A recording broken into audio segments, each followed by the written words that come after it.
اعوذ باللہ من الشیطان الرجیم بسم اللہ الرحمن الرحیم. وہ مریض کے لیے نہیں ہے نا. مریض جب ہے تو پانی موجود ہے پھر بھی وہ تیمم کر لے گا. اسی طرح وہ جو ہے وہ جو آ رہا ہے کوئی جو ہے بیوی کے پاس گیا لیکن مریض ہو وہ بھی تیمم کر سکتا ہے. یہ ہم کو بتائیے سورہ نساء میں حکم آ چکا ہے کہ نہیں؟ سورہ نساء میں آپ پڑھ چکے ہیں، پرسال تھا یہ، پھر کیوں اس کا اعادہ کیا جا رہا ہے آخر میں سن 10 ہجری میں؟ وجہ کیا ہے اس کی؟ سورہ نساء میں یہ حکم آ چکا ہے تفصیل کے ساتھ، پھر اس کے بعد دوبارہ اس کا اعادہ ہو رہا ہے، کیوں؟ بتا سکتے ہیں آپ لوگ؟ شجاعت صاحب، یہی لفظ آ چکا ہے، سفر ہی ہے وہاں بھی، وَإِن كُنتُم مَرْضَىٰ اولا سفر وہاں بھی ہے. تو اعادہ تو قرآن مجید کا اسلوب نہیں ہے، یہ حکم بابا نہ ایسا نہیں کرتا. اہمیت جتانے کے لیے تو اعادہ ہوتا ہے. اہمیت جتانے، کیا اہمیت ذرا بتائیے ہم کو تھوڑا سا. طہارت کی تیمم کی. دیکھیے ہم نے عرض کیا تھا اب آخری احکام سورہ ہے، اور سب سے پہلے یہ حکم کہاں نازل ہوا تیمم کا؟ سورہ، ابھی بتایا کس سورہ میں؟ سورہ نساء میں. جب سورہ نساء نازل ہوئی ہے طوفان مچایا ہے. کس نے؟ یہود. اہل کتاب میں طوفان مچایا. کیا طوفان مچایا؟ بولیے. طوفان مچایا اہل کتاب نے. اور اہل کتاب میں کون بالخصوص؟ یہود ہیں. طوفان مچا دیا. کیا طوفان مچایا؟ کچھ واضح کیجئے تب اس کی وہ اہمیت سمجھ میں آئے گی. وضاحت کیجئے شجاعت صاحب، کیا طوفان مچایا ہوگا انہوں نے؟ یہ کیسا دین ہے؟ یہ کیسا دین ہے؟ دیکھ لو بھائی، یہ تو اس نے تو بس قسم کھا لی ہے کہ اہل کتاب کی ہر چیز مخالفت کریں گے، ہر چیز مخالفت کریں گے. تو اب بتائیے صاحب، آپ کو معلوم ہوگا کہ یہودیت، نصرانیت، توریت، انجیل، زبور میں کہیں میں تیمم کا حکم نہیں ہے. آپ سمجھ لیجیے کہیں تیمم کا حکم نہیں نا. اب یہ قرآن مجید اب یہ آخری پیغمبر ہے، آخری کتاب ہے نا، اور یہ آخری سورہ ہے نا. سورج جب نازل ہوئی طوفان مچا دیا انہوں نے، زبردست طوفان مچایا کہ بھائی کیسا پیغمبر ہے یہ. صاحب کہتا ہے کہ یہ سب جو ہے زن و شوق تعلق بھی ہو، اور صاحب کچھ نہیں، خالی مار دو تھپکیاں دے دو ایسے پاک ہو جائے گا. یہ کیسا دین؟ یہ نبی ہے، یہ نبی ہے، یہ دین ہے، یہ شریعت ہے. یہ شریعت کا مذاق ہے، دین کا مذاق ہے. یہ فتنہ اٹھایا انہوں نے. اور آپ سمجھیے جب یہ فتنہ اٹھایا ہوگا کتنے لوگ متاثر ہو رہے ہوں گے، متزلزل ہو جائے گا. ارے بات تو بہت صحیح کریں بھائی، یہودیت میں ہے نہیں، نصرانیت میں ہے نہیں، اب تک دین میں کہیں ہے ہی نہیں، کسی بھی دین میں نہیں یہ تیمم. اسلام آ رہا ہے صاحب، اور اس نے ایک بات رکھی اور پروپیگنڈا شروع کر دیا. اس وجہ سے اس کا اعادہ ہو رہا ہے خصوصیت کے ساتھ. اور دیکھیے اس کے بعد وہ جو ما یرید اللہ لیجعل علیکم، دیکھیے یہ جو ہے اس سورہ کے بالکل شروع کا ان اللہ یحکم ما یرید، اللہ فیصلہ کرتا ہے جو چاہتا ہے، جو چاہتا ہے وہ حکم دیتا ہے. اسی کو اختیار حکم دینے کا، کسی کو اختیار نہیں ہے. پھر یہاں جو دیکھیے ایک چیز ہے، ما یرید اللہ لیجعل علیکم من حرج، اللہ تعالیٰ ہرگز نہیں چاہتا کہ تمہارے لیے دین میں کوئی تنگی رکھے. حرج، اس دین میں کوئی حرج نہیں ہے. حرج کے معنی کیا ہے؟ حرج کے معنی تنگ راستہ. ابھی بات واضح نہیں، حرج کے معنی الیاس پابندی. یہ حرج کے معنی جھاڑی، یہ بات ہے. حرج کے معنی جھاڑی، حرج کے معنی جھاڑی، تنگ جھاڑی. تنگ جھاڑی میں کوئی گزر سکتا ہے؟ نہیں گزر سکتا. تو بتایا کہ جو دوسرے دین ہیں وہ تنگ جھاڑی کے مانند ہیں. یہودیت، نصرانیت، اشراک باللہ کس کے مانند ہے؟ تنگ جھاڑی کے مانند ہیں. اسلام شاہراہ ہے، صراط مستقیم ہے، یہاں کوئی جھاڑی نہیں ہے، فطری انسانی پر کوئی بار نہیں ہے. ما جعل علیکم فی الدین من حرج، تمہارے دین میں کسی قسم کوئی تنگی نہیں رکھی ہے. اللہ تم پر زندگی کو تنگ نہیں کرنا چاہتا. ہاں، تم پر زندگی کو تنگ نہیں کرنا چاہتا. یہ اگر تیمم کا حکم آیا ہے تمہاری فطرت کہنے مطابق ہے. یہ شریعت آخری شریعت ہے، یہ نبی آخری پیغمبر ہے. اب اس کے پاس کوئی نبی آنے والا نہیں ہے، کوئی شریعت آنے والی نہیں ہے. اس وجہ سے اس دین میں، دین اسلام میں تیمم کا حکم آیا ہے. اللہ کا بہت بڑا احسان ہے. یہ وہ جو آیت الیوم واتممت علیکم نعمتی، اتمام نعمت ہے. اگر تیمم کا حکم نہ آیا ہوتا تو یہ نعمت نہ ہو سکتی تھی. اسلام ناقص تھا، یہودیت ناقص، نصیحت ناقص. اگر یہی حکم یہاں بھی ہوتا، یعنی تیمم حکم نہ ہوتا تو یہ ناقص ہوتا دین. اس دین میں کوئی نقص نہیں، کوئی تنگی نہیں، اور یہ دین فطرت کے مطابق ہے. اگر یہ حکم نہ آتا تو گویا کہ فطرت انسان ایک بوجھ تھا. یہودیت ایک بوجھ کا نام ہے، نصرت ایک بوجھ کا نام ہے. جیسا کہ سورہ اعراف میں بھی آئے گا کہ وہ نبی آنے والا ہے جو ان پر جو بوجھ ہے، جو اغلال ہیں، جو بیڑیاں ہیں، جو طوق و سلاسل ان کو کاٹ کر پھینک دے گا. طوق و سلاسل کیا یہ سب چیزیں تھیں. یہ دین اسلام کے سلسلے میں صاف صاف بتایا کہ اس میں کوئی تنگی نہیں. وَلَكِنْ يُرِيدُ لِيُطَهِّرَكُمْ، اللہ چاہتا ہے، کیا چاہتا ہے؟ کہ تم کو پاک کرے، اور چاہتا ہے کہ تم پر نعمت کرے، اور چاہتا ہے کہ تم شکرگزار بندے بنو. یہ دین اسلام فطرت انسانی پر بار نہیں ہے. اس کے احکام فطرت انسانی کے عین مطابق ہیں. دوسرے ادیان فطرت انسانی پر بار ہیں. اس وجہ سے یہاں صاف صاف لعلکم تشکرون. اب یہ بتائیے، اوپر ذکر کیا گیا جانور حرام ہے جی، اور کون سا جانور حلال ہوگا کھانے کے لیے؟ جس پر اللہ کا نام، جس پر اللہ کا نام یہاں ذبح کیا گیا. جس جانور پر اللہ کا نام لیا گیا وہ حلال ہے. ٹھیک، اہل کتاب کی عورتیں حلال ہیں. کون سی عورتیں حلال ہیں؟ یعنی جب ان کو مہر دیا جائے. نماز جائز ہوگی کب؟ جب کہ وضو کیا جائے. شرط ہیں، اس کے لیے شرط ہے کہ ذبح کیا گیا، اس کے لیے شرط ہے کہ اس کو مہر دی گئی ہو، اور نماز کے لیے شرط ہے کہ وضو کیا گیا. اب اس کے بعد دیکھیے، اب ایک اہم آیت آ رہی ہے، یہاں شروع ہوئی، فاذکروا نعمت اللہ علیکم. چلیے یہ آیت کا ترجمہ پڑھیے.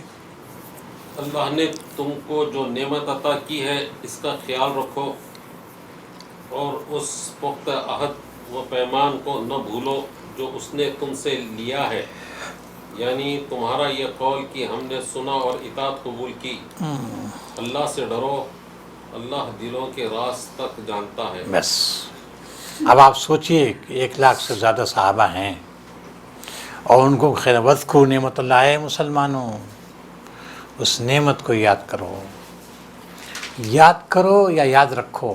مولانا کیا ترجمہ کیا؟ یاد کرو یا یاد رکھو؟ یاد رکھو، بالکل صحیح ترجمہ. خیال رکھو، خیال رکھو. ٹھیک، یاد کرو اور یاد رکھو میں فرق ہے؟ دونوں ایک ہیں؟ فرق ہے. یاد کرو میں کیا ہے؟ حکم تو یہ بھی ہے شجاعت صاحب، یاد کرو بھی حکم ہے، یاد رکھو بھی حکم ہے. جی بولیے کیا کہہ رہے ہیں آپ؟ یاد رکھو یعنی بھولنا مت. حکم ہے. ہاں، حکم تو یاد کرو میں بھی ہے نا، یاد کرو میں بھی حکم ہے، یاد رکھو میں حکم دونوں ہے. لیکن دونوں میں فرق کیا ہے؟ یاد کرو یا یاد رکھو میں تھوڑا فرق ہے. یاد کرو. آپ دیکھیے قرآن مجید ذکر کے معنی دونوں آتے ہیں. ذکر یذکرو، یاد کرنا بھی یاد رکھنا دونوں معنی آتا ہے.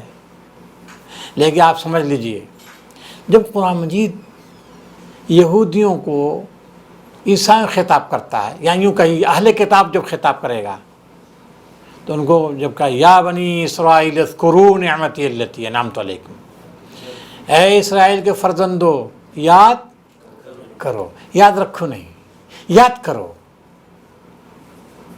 اس نعمت کو جو میں نے تم پر کیا ہے. کیوں یاد کرو؟ وجہ کیا ہے؟ کیونکہ تم بھولنے والے ہو. اس قوم کی پوری تاریخ نسیان کی ہے، بھولنے والے قوم تھی. اس نے ان کو کہا یاد کرو، بار بار تم بھول گئے ہو، بتاؤ. پوری تاریخ بتاتی ہے. وَلَا تَكُونُوا كَالَّذِينَ نَسُوا اللَّهَ ہے نا، وَلَا تَكُونُوا اے مسلمان ان لوگوں کے نہ ہو جائیں جنہوں نے اللہ کو فراموش کر دیا. تو فراموشی اہل کتاب کا شعار تھا. مسلمانوں کہا جا رہا ہے مسلمانوں تم اللہ کی نعمت کو یاد کرو نہیں بلکہ یاد رکھو. جب بھی منافقین ہوں بیچ میں، آپ سمجھیے پس سے پردہ کا اگر منافقین ہیں اہل کتاب ہیں تو اس کا ترجمہ یاد کرو کا ہوگا.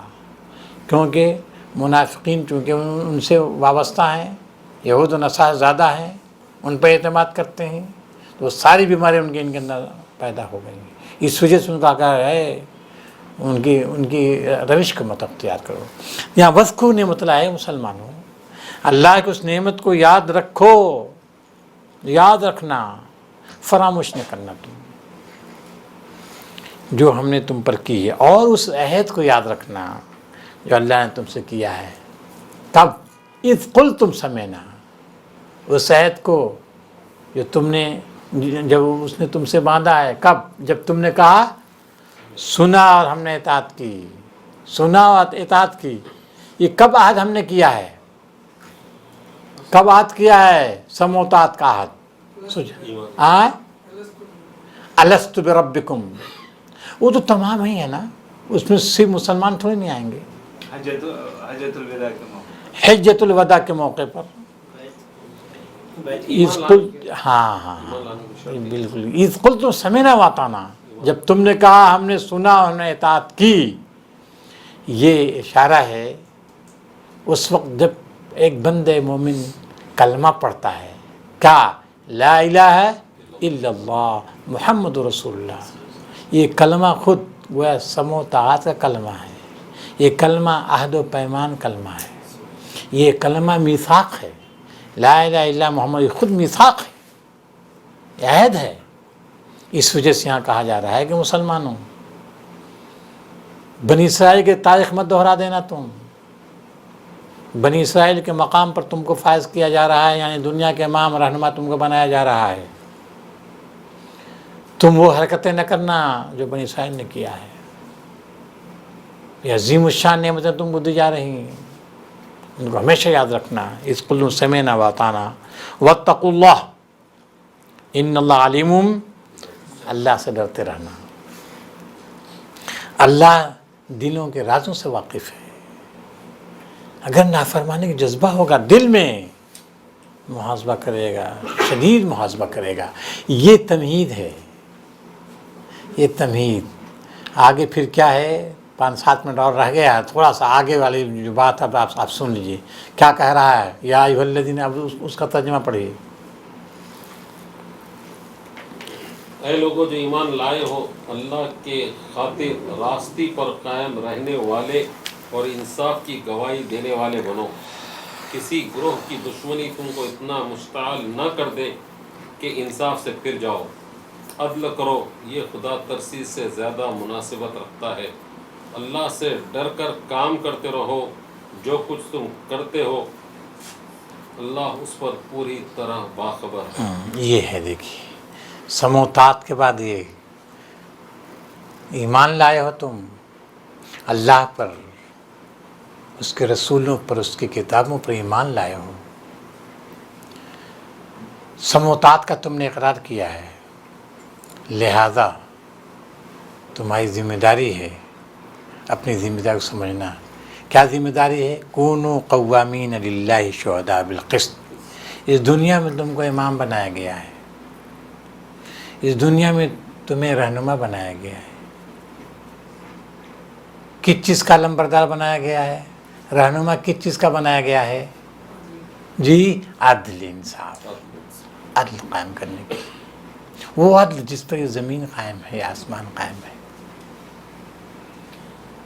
وہ انصاف جو پوری کائنات میں قائم ہے، اسی انصاف کا علمبردار تم کو بنایا گیا ہے. انسانوں کے اندر اس انصاف کو قائم کرو. اگر اس عدل کو قائم نہیں کرو گے تو گویا تم ناانصافی کرو گے، اور ناانصافی کے ساتھ ساتھ بے وفائی کرو گے. سموتات کا جو تم نے اقرار کیا ہے، بے وفائی کرو گے، اس کے خلاف کرو گے. یاد رکھنا، ایسا مت کرنا، ہرگز ایسا مت کرنا. یہ جو ہدایت دی جا رہی ہے سورہ میں، آخری ہدایت ہے. یہ اس طرح کی آیت جو سورہ نساء میں گزری ہے، یہاں اسی طرح کی آیت ہے سورہ نساء میں، آپ لوگ پڑھ چکے ہیں، لیکن اس میں تھوڑا فرق ہے. کیا فرق ہے بتا سکتے ہیں؟ اگر آیت آپ سامنے لائیں، کونوا قوامین للہ شہداء بالقسط، وہاں ہے یہی آیت ہے، تھوڑا فرق کے ساتھ.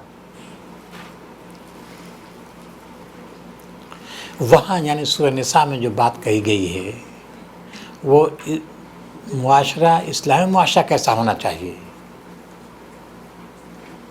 اسلام کیا رہنمائی کرتا ہے، اسلامی سماج کے قیام کے سلسلے میں کیسا گھر دیکھنا چاہتا ہے،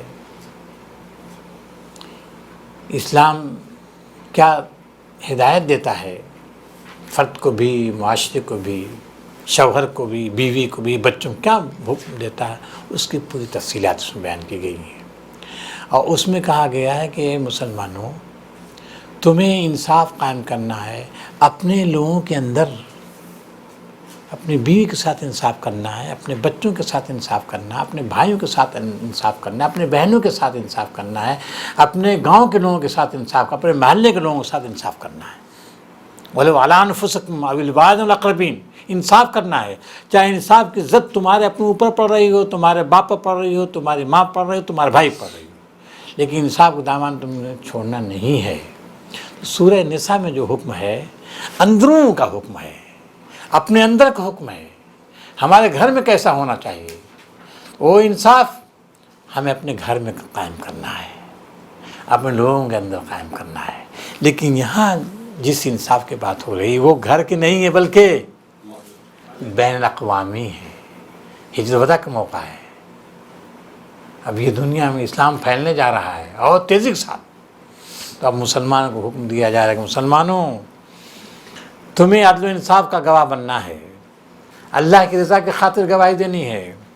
وَلَا يَجْرِمَنَّكُمْ شَنَآنُ قَوْمٍ، اور کسی قوم کی دشمنی بھی تم کو اس بات آمادہ نہ کرے کہ تم ناانصافی کرو.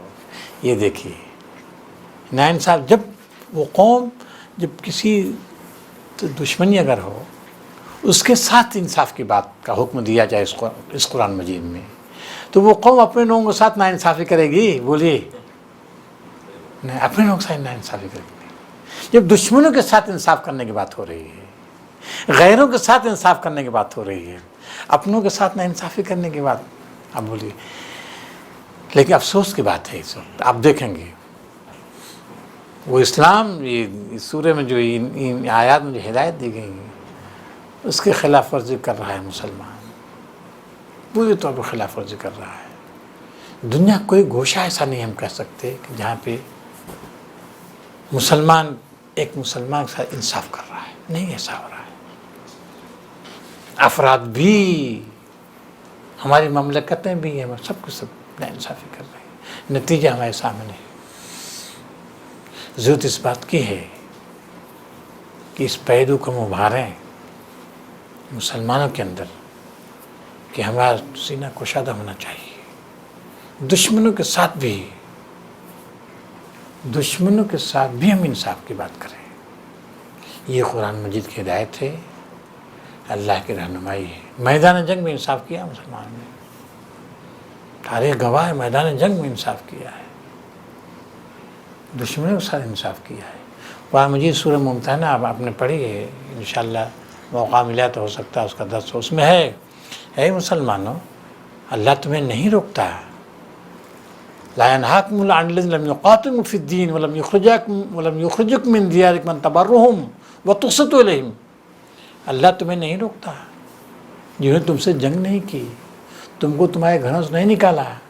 اس بات نہیں روکتا کہ اس کا انصاف کرو، ان کے ساتھ عدل کرو، انصاف کرو، بھلائی کا معاملہ کرو. تو یہ اہم ترین ہدایت اس سورہ میں دی گئی ہیں. اور آخری ہدایت آیت نمبر 8 ہے یہ، جس میں اہم ترین ہدایت دی گئی ہے. اللہ تعالیٰ دعا ہے کہ ہم کو اور آپ کو بات توفیق عطا فرمائے، قرآن مجید کو سمجھیں، اپنی ذمہ داریوں کو سمجھیں. اس وقت ملت بڑی سمجھیے کہ اس کے لیے کٹھنائیوں کے دن ہے. حالات بہت ہی ناگفتہ ہیں. حالات اس قدر خراب ہے ہمارے لیے کہ ہم سوچ نہیں سکتے. پوری دنیا کا حال ہے. تو ہم کو اللہ تعالیٰ کی کتاب سے جڑنا ہے اور اس کے مطابق عمل کرنا ہے. پرانی تعلیمات کو پھیلانے کی کوشش کرنی ہے. یہی ہمارا ملجا ہے، یہی ہمارا ماوا ہے، یہی سہارا ہے. اس کا کوئی سہارا نہیں ہے. یہ قوم اگر بھنور سے نکل سکتی ہے، ہلاکتوں بربادیوں سے نکل سکتی ہے، یہی کتاب ہے، اس کی رہنمائی ہے. اس کے علاوہ کوئی چیز نہیں ہے جو ہم کو ہلاکتوں سے بچائے. اللہ تعالیٰ دعا ہے اللہ تعالیٰ ہم پر مہربانی فرمائے، ہم کو توفیق عطا فرمائے. قرآن مجید سمجھیں، اس پر عمل کرنے کی کوشش کریں. باقی دعوانا الحمد للہ رب العالمین.